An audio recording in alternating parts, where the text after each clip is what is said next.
bien, nous voici en direct de la présentation de la toute nouvelle CB 125R Honda. Honda avec sa CB, c'est une longue histoire puisque l'histoire de la CB remonte à 1959 et donc Honda va presque fêter son 60e anniversaire avec cette petite moto. Ça a été la révolution cette moto quand on l'a vue à EICMA en 2017 et donc on avait vraiment hâte de l'essayer. Pourquoi? Parce que cette petite CB fait partie de la nouvelle ligne Neo Retro Honda, que l'on retrouve également décliné en version 300 cm3 et 1000 cm3, ce qui en fait une très jolie machine. On admire naturellement la finition Honda partout, avec des pièces qui ont réellement l'air d'être métalliques.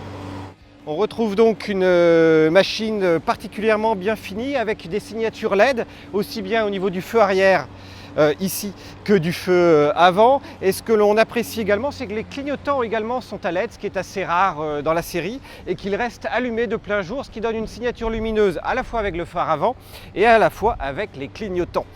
La finition est au niveau Honda, donc parfaite, que l'on retrouve de la queue jusqu'à la tête, jusqu'à un très mignon écran et tableau de bord à l'avant qui a vraiment toutes les indications rares sur une 125. On trouve ici à la fois des indications sur la jauge à essence, mais également des informations toutes simples comme votre béquille et béquillé à gauche. Ça, c'est particulièrement important et naturellement, presque, je dirais, on trouve le rapport engagé, le signal de rapport engagé qui permet toujours de savoir où l'on en est, mais on trouve également un shifter, ce qui donne un petit peu cette notion de sport sur cette CB, d'autant plus que le moteur de cette CB 125R est directement issu de la CBR 125 et non pas de feu la CB 125F de l'ancienne génération.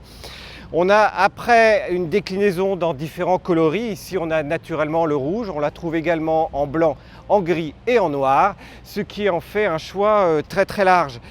Honda n'a pas hésité à mettre un ABS Bosch, tout en sachant qu'on a un ABS à 2 canaux, dont la logique et l'intelligence ont été par contre travaillées par Honda.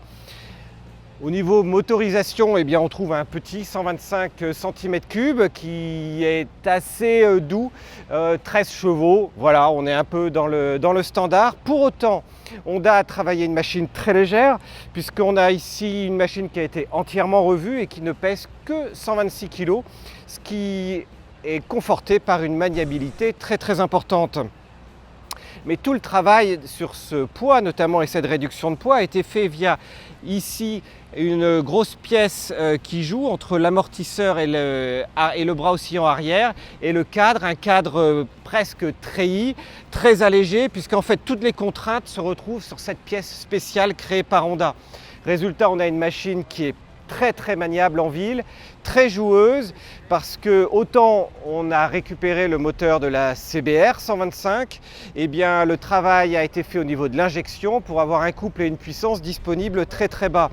Et en fait, en termes de caractère moteur, on le retrouve vraiment au quotidien, parce que la réaction à la motorisation et à l'accélération est vraiment très nette.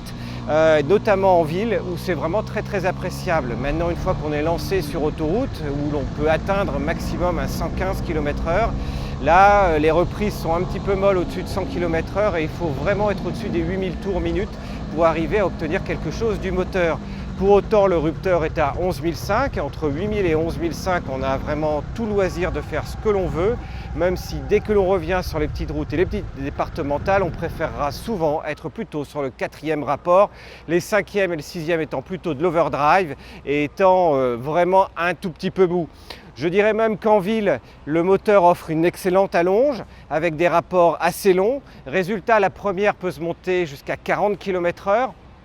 La seconde jusqu'à 70, donc on est déjà hors limite et on peut déjà se faire flasher en ville, mais le 3e rapport va jusqu'à 90. Donc les premiers rapports sont vraiment très facilement utilisables, et le 4e pratiquement pas.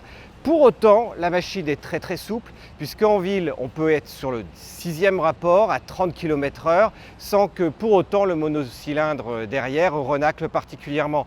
Donc au jour le jour, c'est une machine maniable, avec un freinage très agréable, d'autant plus que Autant l'ABS se déclenche facilement à l'arrière, à l'avant la machine ne plonge pas du tout, avec un bon feeling et une excellente puissance, mais pas trop, ce qui fait que pour les débutants, cette machine est idéale.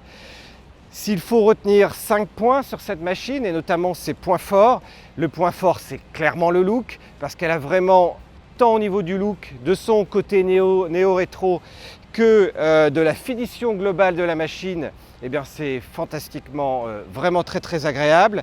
Elle est valorisante, on a l'impression que c'est une plus grosse machine.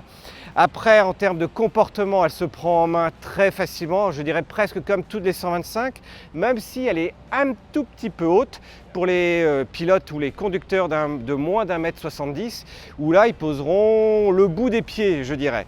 Point faible, eh bien en fait le point faible c'est juste si vous avez l'intention de faire de l'autoroute et notamment en duo, parce qu'en duo on a juste un petit strapontin à l'arrière, il n'y a pas de poignée, hormis le fait que sous la selle eh bien, on peut s'accrocher puisqu'il y a un petit peu de creusement, mais il faudra vraiment que votre passager ou votre passagère soit un poids plume et n'ait pas un trop gros derrière, parce que sinon ça partira directement derrière. Au final, une excellente machine, très joueuse, agréable. Et maintenant, si vous voulez avoir plus d'informations sur cette machine, eh bien, vous pouvez également lire l'article en entier sur le repère des motards. Et surtout, on a encore plein d'essais à venir, plein d'essais des nouveautés 2018. Et on vous invite donc à vous abonner à notre chaîne YouTube pour avoir en direct et en exclusivité les prochains essais moto de l'année.